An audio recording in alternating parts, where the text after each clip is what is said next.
It's your Popboy reporting for duty. An unbelievable amount of testing is complete, and as you may have seen on Twitter, everything came out even better than I could have hoped. So we're good. Let's do what we do. Let's make the game better today. It's time to straighten out all the simulation sliders.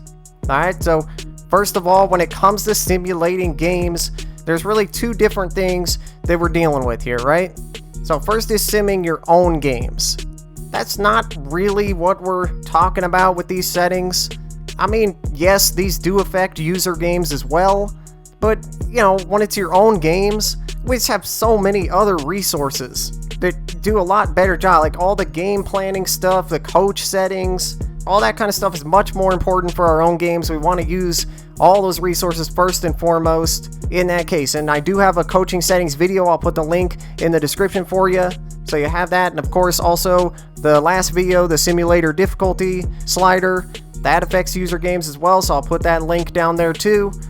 Great things to look out for your own games. Now, if the simulation sliders are just mostly about CPU games, then why are they important? Well, I'm glad you asked. They matter because they determine pretty much everything, all the stats and everything that comes out of all the other games in your league, right? And that stuff has to be realistic, or you end up with like, my point guard is leading the league in assists, but he's only averaging like 6 a game. That's because the CPU games aren't giving enough of the assists to the top players who should be getting them. Or like, damn, my team is getting 8 blocks a game, but we're still near the bottom of the league in that category. That'd be because the CPU games are producing too many blocks just overall. Right? So everything that comes out of all the other games, it's gotta be more or less on par with everything that comes out of our games, or a bunch of stuff gets messed up. Like, just to name a few, all the awards are based on stats. All NBA teams, all-star selections. Just makes the whole experience more immersive. Everything's just better when you have these settings right. And believe me, now they're right. I was tweeting about this as the data was literally coming in. It was remarkable.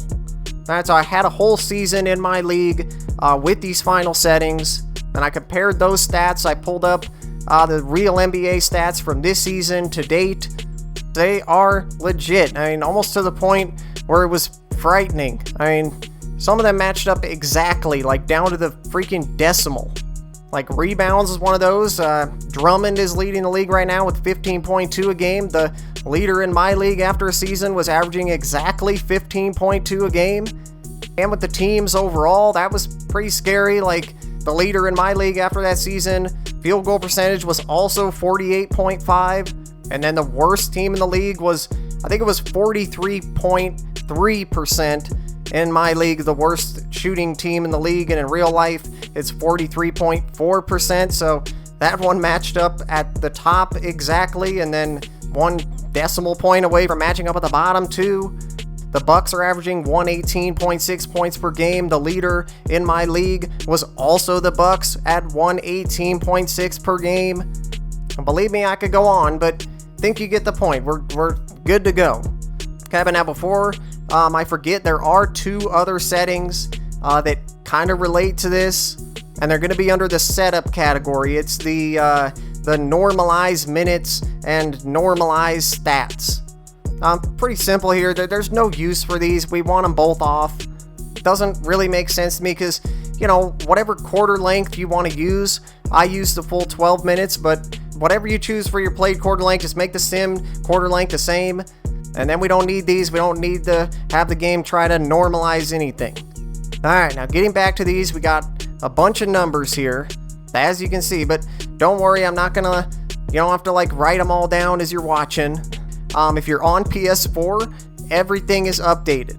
Okay, it's all good to go. If you search under my tag right there, _Popboy. Okay, and name of the set is the Popboy MyLeague. Guys, that's for PS4. Now for any other platform, the table for MyLeague settings is completely updated. So just go to the About section on my channel. scroll all the way down to the bottom. You'll see a link there for MyLeague/MyGM settings. Okay, although in this case, just like I tweeted, for whatever reason, I don't really understand why, but they don't have any simulation sliders in MyGM. But check them out, pop them in for MyLeague, and pop that like button if you enjoyed the video, if you found this to be useful. Get in the comments, of course, if you got anything to say. If you have any questions, I'm here for you as always. And we're still going on 2K20, guys. You know me, I pretty much ride it till the wheels fall off. Then, coming up next, we still got one more slider set update to do for 2K20. That is right, there's still room to make it even better. And we will do just that on the next edition of 2K with the Popboy.